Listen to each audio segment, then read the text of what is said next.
तो दोस्तों राजस्थान बोर्ड कक्षा 8वीं के लिए सामाजिक विज्ञान का ऐसा मॉडल पेपर आ चुका है जो बोर्ड ने जारी किया है। इस मॉडल पेपर के हूबहू इसी के पेपर के अकॉर्डिंग पूरा पेपर बनेगा। जो उन्होंने जारी किया है इसको अपने को समझते हुए करना है। तो इस पेपर को अगर आप पूरा देखोगे तो आपको समझ में आएगा कि अपने को पेपर में ही पूरा हल करना है, कोई कॉपी नहीं मिलेगी। तो इस पेपर को पूरा देखना है क्योंकि इसमें पूरा सिस्टम बता रखा है कि अपने को कैसे इसको करना है। जैसे इस प्रकार खाली जगह दे रखी है, इनमें किस प्रकार करना है, कितने नंबर का कैसा प्रश्न है। तो अंत तक बने रहना, तभी आपको ये पेपर मिलेगा। और इस पेपर को अगर आपको डाउनलोड करना है तो अपने व्हाट्सएप ग्रुप में जुड़ना, वहाँ से आपको इसकी लिंक मिलेगी। पहले आप इस पूरे पेपर को समझ लीजिए क्योंकि फिर समझाने वाला कोई ना है। 1857 में स्कॉटलैंड के अर्थशास्त्री व राजनीतिक दार्शनिक जेम्स मिल 3 विशाल खंडों में कौन सी किताब लिखी थी? तो जेम्स मिल ने कौन सी किताब लिखी थी, ये प्रश्न है। तो क्या आएगा? History of India. The history of India किसकी है? जेम्स मिल की। अगला प्रश्न ये अंग्रेजी, जिसके इंग्लिश मीडियम है उनका अंग्रेजी का प्रश्न है। ये बोर्ड ने जारी किया है इसलिए इसमें हिंदी और इंग्लिश दोनों रहेंगे।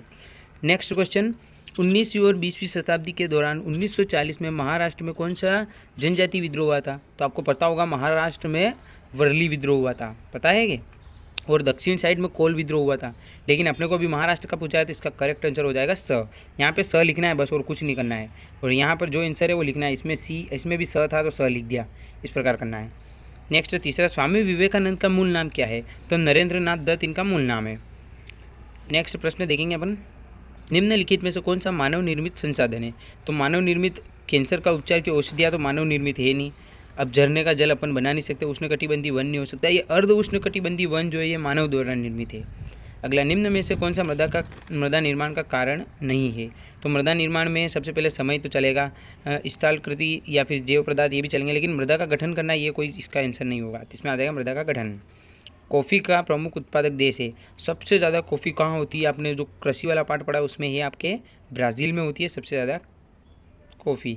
धर्मनिरपेक्षता का अर्थ क्या है? जिसको धर्म को राज्य से अलग रखने की अवधारणा को धर्मनिरपेक्षता बोलते हैं। अगला, प्राचीन भारत में कितने स्थानीय कानून थे? इसका उत्तर मुझे पता नहीं है, अगर आपके बुक में कहीं हो तो मुझे बताना। मुझे खुद को इसका आंसर पता नहीं है, मैं कंफ्यूज हो रहा हूँ कि कितने हैं इसमें, 50 या फिर अन्य संख्या, इसमें मैं कंफ्यूज हूँ। संविधान के अनुच्छेद 39A में नागरिकों को वकील मुहैया कराने की जिम्मेदारी के अनुसार राज्य द्वारा सौंपी गई क्या की गई थी? जो गरीब है उनके लिए या फिर जो अमीर है उनके लिए, और ब दोनों या फिर कोई नहीं? तो इसका आंसर आएगा स, दोनों के लिए, क्योंकि गरीब और अमीर सभी के लिए नागरिक संहिता तो समान थी। अकेले उड़ीसा में कितने जनजाति समूह? इसका आंसर भी आप देख लेना, मुझे पता नहीं है इसका आंसर। हुडला सम्मेलन की अध्यक्षता किसने की थी? पता है ना आपको, हुडला सम्मेलन महाराणा जगत सिंह द्वितीय ने किसकी की थी? हुडला सम्मेलन की अध्यक्षता। राजस्थान में 1857 की क्रांति का प्रारंभ कहाँ से हुआ था? तो नसीराबाद से हुआ था। राजस्थान में 1857 की क्रांति का प्रारंभ कब हुआ था? 28 मई। कब हुआ था? 28 मई को 1857 की क्रांति का प्रारंभ हुआ था। राजस्थान के कितने भौगोलिक क्षेत्र में जनसंख्या घनत्व सबसे कम पाया जाता है? तो अब आप बताओ, अरावली पर्वतमाला में तो लोग रह ही सकते हैं ना, पूर्वी मैदान में तो रहते ही ये बहुत ज़्यादा ही है, हनौती के पठार में भी रहते हैं, लेकिन मरुस्थल स्थान ऐसा है जहाँ पर लोग कम रहते हैं क्योंकि वहाँ पर जल की मात्रा नहीं है। मुख्यमंत्री राजश्री योजना के प्रमुख उद्देश्य बताइए। तो महिलाओं को सम्मान, मतलब महिलाओं को उच्च स्तर पर उठाने के लिए बनाया था। तो इसका आंसर क्या लिखेंगे? बाल विवाह तो नहीं आएगा। गरीब महिलाओं को रोजगार देना, ये भी सही है, लेकिन इसका आंसर सही ये होगा, लड़कियों को शिक्षा और स्वास्थ्यता में सुधार देना, इसका करेक्ट आंसर हो जाएगा। अगला प्रश्न देखेंगे। तो दोस्तों अगर आपने वीडियो को लाइक नहीं किया तो एक बार लाइक कर दो, फिर आप लाइक करना भूल जाते हो, लाइक करने से मुझे मोटिवेशन मिलता है। और आपने सब्सक्राइब नहीं कर रखा है तो वैसे मुझे विश्वास है आपने सब्सक्राइब कर ही दिया होगा, नहीं किया हो तो कर ही देना, क्योंकि आपको सभी विषयों के मॉडल पेपर यहीं से ही मिलेंगे। तो लाइक कर दो, फटाक से एक बार एक लाइक कर दो ताकि मैं आगे बढ़ूँ। हमारे देश में किस संविधान संशोधन विधेयक में पंचायती राज व्यवस्था को अपनाया गया? तो याद रखना 73वें संविधान संशोधन हुआ था जिसमें हमने पंचायत को अपनाया था। और ये पंचायत सबसे पहले कहाँ बनी थी? राजस्थान में। और राजस्थान में कहाँ पूछे? तो नागौर में। अब आता है अगला प्रश्न, जो कि पहले कितने नंबर के थे? ये 15 प्रश्न एक नंबर के थे। अब आते हैं, यहाँ देख लीजिए पूरा लिखा है, सही विकल्प को चुनकर रिक्त स्थान भरे। 8 नंबर के, एक नंबर के 8 प्रश्न हैं, ठीक है, रिक्त स्थान वाले। तो पहले से अपन देखेंगे रिक्त स्थान। असम के आदिवासी, अब आप याद रखना ऑप्शन भी देंगे वहाँ पर, ये याद रखना उन्होंने एग्जाम पैटर्न खुद जारी किया है, अपने दोस्तों को भेज देना ताकि उनको समझ में आ सके पेपर कैसा आएगा। इसलिए दोस्तों अंत तक बने रहने का इसलिए बोल रहा हूँ क्योंकि यहाँ से आपका काफ़ी पेपर समझ में आने वाला है। असम के आदिवासी में काम करने जाने लगे थे। कहाँ पर जाने लगे थे? चाय के बागानों में जाने लगे थे, क्योंकि असम के आदिवासी लोग चाय के बागानों में जाने लग गए थे, और कोयला के खानों में भी जाने लगे थे। लेकिन इसमें फिलहाल इसका आंसर चाय खानों में नहीं आएगा और कोयला के खाना आएगा, क्योंकि चाय बागानों में आदिवासी लोग जाते थे लेकिन अधिकतर कोयले के खान में जाने लग गए थे। ब्रिटिश संसद ने 1858 में एक नया कानून पारित किया और ईस्ट इंडिया कंपनी के सारे अधिकार किसके हाथ में सौंप दिए थे? ब्रिटिश साम्राज्य के हाथ में सौंप दिए थे। पहले सैनिक के हाथ में था, उन्होंने विद्रोह हो गया था, उसमें उस चक्कर में फिर साम्राज्य को दे दिया था पूरा। भारत एक धर्मनिरपेक्ष राज्य है। भारत एक धर्मनिरपेक्ष राज्य है, यूँ आता है, तो इसमें देश नहीं आएगा, राज्य आएगा। राज्य मतलब भी देश ही होता है। घरेलू हिंसा एवं महिला सुरक्षा का कानून कब लागू हुआ? तो 2005 और 6 में लागू हुआ था। 5 में बना था और 6 में लागू हुआ था, याद रखना। सतत विकास लक्ष्य में कितने लक्ष्यों को शामिल किया गया? तो सतत सतत सतत सतत, याद रखना 17। कितने? 17। सतत से 17 याद रखना। हड़ौती के प्रमुख मंदिरों में कमलेश्वर महादेव का मंदिर स्थित है, तो कमलेश्वर महादेव का मंदिर बूंदी में स्थित है। अगला प्रश्न देखेंगे। कम वर्षा वाले प्रदेशों में कटीली झाड़ियाँ व गुल्म उगते हैं, तो कैसे? जहाँ पर कम वर्षा होगी वहाँ पर अर्धशुष्क प्रदेशों में क्या होता है? कटीली झाड़ियाँ उगती है। अगला, चूना पत्थर और अभ्रक और जिप्सम कौन से खनिज है ये? तो चूना पत्थर हो गया, अभ्रक हो गया और जिप्सम हो गया अधात्विक है। धात्विक तो नहीं है, अधात्विक है। ये हो गए 8 नंबर के। अब आएंगे 7 नंबर के सही गलत वाले प्रश्न। एक एक नंबर के 7 रहेंगे, जो कि देख लेना। मार्च 1958 में बंगाल में हजारों रैयत किसानों ने खेती से इनकार कर दिया था, तो इसका हो जाएगा राइट। बाल विवाह निषेध अधिनियम 1829 में पारित किया गया था, इसे भी राइट। तटीय क्षेत्रों में पवन गति को रोकने के लिए वृक्ष कतार में लगाए जाते थे, जिससे बीज की फसल उगाना कहते हैं, तो ये भी सही है। अगला देखेंगे। संयुक्त राज्य अमेरिका में सरकारी स्कूलों में ज़्यादातर बच्चे पहले वफादारी की शपथ लेते हैं, सही है। संविधान के अनुच्छेद 22 के अनुसार प्रत्येक व्यक्ति को एक वकील के जरिए अपना बचाव करने का मौलिक अधिकार प्राप्त है, ये भी सही है, हमें अधिकार प्राप्त है। भारत में लगभग 500 से अधिक आदिवासी समूह है। इसका आंसर मुझे पता नहीं है, या तो इसमें राइट होगा या रॉन्ग होगा, आप देख लेना, आप गूगल पर सर्च करके देख लेना इसका आंसर। कोटा में 1857 की क्रांति का नेतृत्व ठाकुर कुशाल सिंह ने किया था, गलत। ठाकुर कुशाल सिंह ने तो कोटा से बिल्कुल भी नहीं किया था। अगला आएगा, देख लिए चौथा प्रश्न। चौथा प्रश्न क्या है? स्तंभ अ को स्तंभ ब से सुमेलित कीजिए। 5 नंबर का आएगा, एक एक मतलब 5 नंबर के एक एक रहेंगे सभी, तो अपने को जो पहले आता है वो पहले भरो। राजा राम मोहन राय ने क्या किया था? ब्रह्म समाज की स्थापना की थी। राजा राम मोहन राय ने ब्रह्म समाज की स्थापना की। उसके बाद खाटू श्याम जी का मंदिर अपने सीकर में है। महाराणा प्रताप हवाई अड्डा अपने उदयपुर में है। मृदा अपरदन को रोकना, चट्टान बांधने से अपन मृदा अपरदन को रोक सकते हैं। अपन चट्टान बांधेंगे तभी। विश्व में तांबे का अग्रणी उत्पादक कहाँ है? चिली में सबसे ज़्यादा तांबा होता है।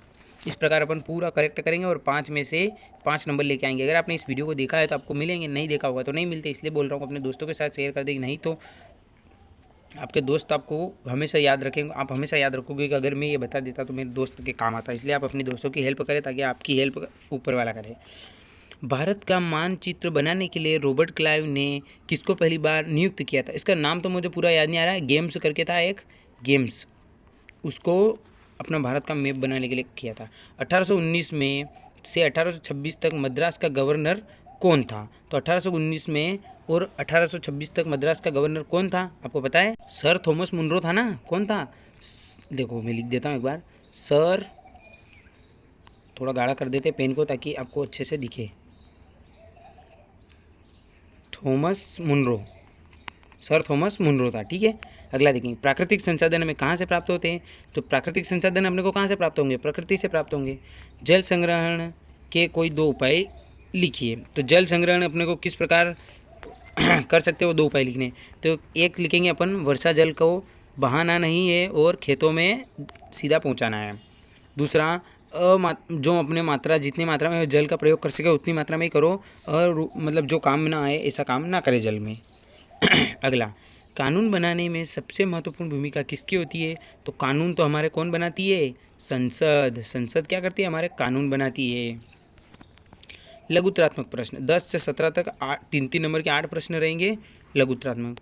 बंगाल के नवाबों ने ईस्ट इंडिया कंपनी के बीच किन बातों का विवाद थे? कोई 3 बात लिखिए, ये लिखना है। और ये इतनी आपको फिक्स लाइनें दी है, इस लाइनों में आपको उत्तर लिखना है। पहली लाइन इतने से इतने में ख़त्म करनी है अपने को, दूसरे में इतने से इतना और तीसरे में इतने से इतना, इतने में अपने को आंसर लिखना है। पहला प्रश्न है, बंगाल के नवाबों और ईस्ट इंडिया कंपनी के बीच किन बातों पर विवाद था? तो बंगाल के नवाब जो थे वो ईस्ट इंडिया कंपनी की किन बातों पर विवाद थे? 3 विवाद लिख देने अपने को। 1857 की बगावत के फलस्वरूप अंग्रेजों ने अपनी नीतियों को किस तरह बदल दिया? मतलब पहले अंग्रेजों ने क्या किया था? बड़े बड़े नेता, बड़े बड़ी पोस्ट होती थी वहाँ अंग्रेज रहते थे, और इस 1857 के बाद क्या कर दिया था? बड़े बड़े पद पर अब भारतीय लोगों को भी रखने लग गए थे। और भारतीय लोगों पर जो अत्याचार कर रहे थे उसमें भी कमी आ गई थी। इस प्रकार संसाधन क्या है, तो जो हमारे काम में आती है वो सब संसाधन है, उसके बारे में लिख देना 3 नंबर का। बायोगैस संयंत्र का चित्र बनाकर नामांकन कीजिए, तो अपने को एक बायोगैस का चित्र बनाकर उसका नामांकन करना है। ठीक है, मैं आपको एक चित्र बताता हूँ। ये रहता है बायोगैस का चित्र। इस प्रकार का चित्र आपकी किताब में दे रखा है ना, उसमें लिखा हुआ है जल ने ये सब लिखे हुए, वो है बायोगैस संयंत्र, उसका चित्र बनाना है अपने को। सार्वभौमिक वयस्क मताधिकार से आप क्या समझते हैं, तो इसका आंसर लिखना है जो 18 वर्ष की आयु पूर्ण कर चुके हैं उन्हें वोट देने का अधिकार है। और हमारे भारत में सभी लोगों को वोट देने का अधिकार है, जो अपने राज्य जहाँ अपना मूल निवास है वहाँ पर जाकर हम वोट दे सकते हैं। बस इसके बारे में लिखना है अपने को। न्यायपालिका की क्या भूमिका है, तो मैंने बताया वो प्रश्न आया कि नहीं आया, अब ये देख लो। अगर आप मेरे साथ शुरू से जुड़े हुए हो तो आप देख सकते हो। न्यायपालिका की भूमिका क्या है, न्यायपालिका का कार्य है न्याय दिलाना, और जहाँ पर भेदभाव हो रहा है उसको ख़त्म करना, और जो सत्य है उसके साथ चलना, बस ये लिखना। और क्या, राजस्थान के निम्न सूती वस्त्र उद्योगों को स्थल दर्शाइए। भीलवाड़ा, जयपुर और ब्यावर, इन जगहों के नाम लिखने हैं। तो सबसे पहले अपना जयपुर आ जाएगा यहाँ पर, ये है हमारा जयपुर। इस प्रकार ये तो जयपुर है और ये ब्यावर है और ये भीलवाड़ा है। इस प्रकार अपने को इस चित्र को दर्शाना है। साइबर सुरक्षा के उपाय बताइए। साइबर सुरक्षा के क्या उपाय है, वो अपने को 3 उपाय लिख देने हैं कि हमें सुरक्षा किस प्रकार मिलती है, उसके बारे में 3 लिख देने हैं। वीडियो बहुत लंबा हो चुका है इसलिए मैं इनके आंसर अब नहीं बताऊंगा, आपको प्रश्न बता देता हूँ, इनके आंसर आप देख लेना। गांधी जी ने नमक कानून तोड़ने का फैसला क्यों लिया था नमक कानून तोड़ने का फैसला, वो लिख देना। प्रत्यक्ष कार्रवाई दिवस का आह्वान किसने और क्यों किया, ये प्रश्न नोट कर लेना है ताकि आपको इनसे आंसर लिख सको। विश्व में की जाने वाली कृषि को किन किन आधार पर निर्वाह कृषि और वाणिज्य कृषि में वर्गीकृत किया गया है, उसके बारे में बताना। भारत में किसी कृषि फॉर्म की गतिविधियों का वर्णन करो, मतलब एक भारत के बारे में बता देना। भारत में कृषि फॉर्म है, किसी भी जगह का नाम लिख देना, वहाँ पर ऐसे ऐसे खेती होती है, वहाँ पर गर्मी के दिनों में फसलों से पहले खाद्य डाला जाता है, और गाय गोबर, वहाँ पर पशुपालन भी करते हैं, गाय के गोबर से वहाँ पर खाद बनाया जाता है। इस प्रकार पूरा लिख देना है, अच्छे से लिख सकते हो, इतनी लाइनें इनमें करना है अपने को। भारत में संविधान के उल्लेखित मौलिक अधिकारों में से कोई 2 मौलिक अधिकार के बारे में विस्तार से लिखिए। अपने जो मौलिक अधिकार है उनके बारे में लिख देना, कोई से भी 2। निरंकुशता क्या है और संविधान में इससे क्या हल होना चाहिए। राजस्थान का एकीकरण कितने चरणों में संपन्न हुआ, मत्स्य संघ में कौन कौन सी रियासतें शामिल थी, तो अपने को लिख देना है। राजस्थान में 7 चरणों में एकीकरण हुआ है, इसमें मत्स्य संघ में कौन कौन सी रियासतें थी, बांसवाड़ा निधर के ये 4-5 थे और एक भरतपुर के आसपास का कुछ था, ये लिख देना है। चतुर्थ चरण में वृहत राजस्थान में सम्मिलित रियासतों के नाम लिखिए, ये भी अच्छा है, याद कर लेना आप, मेरे को इतने पता नहीं है फिलहाल तो। बाकी आपको अगर वीडियो अच्छा लगा तो लाइक करना, और आपको अगर और कोई सा मॉडल पेपर चाहिए तो आपको इसके लिए चैनल को सब्सक्राइब करना है और अपना व्हाट्सएप ग्रुप में जुड़ जाना है, और मुझे मैसेज करके बता देना कि आप ये कमेंट करके बता देना कि आपको कौन सा मॉडल पेपर चाहिए, ताकि मैं आपको दे सकूं। और दोस्तों, अगर आपने अभी तक भी अगर हमारे चैनल राज स्टडी बांसवाड़ा राजस्थान को सब्सक्राइब नहीं कर रखा है तो सब्सक्राइब कर लीजिए। सब्सक्राइब करने का कोई पैसा नहीं लगता है, बस सब्सक्राइब और लाइक ही तो मांगते हैं। धन्यवाद दोस्तों।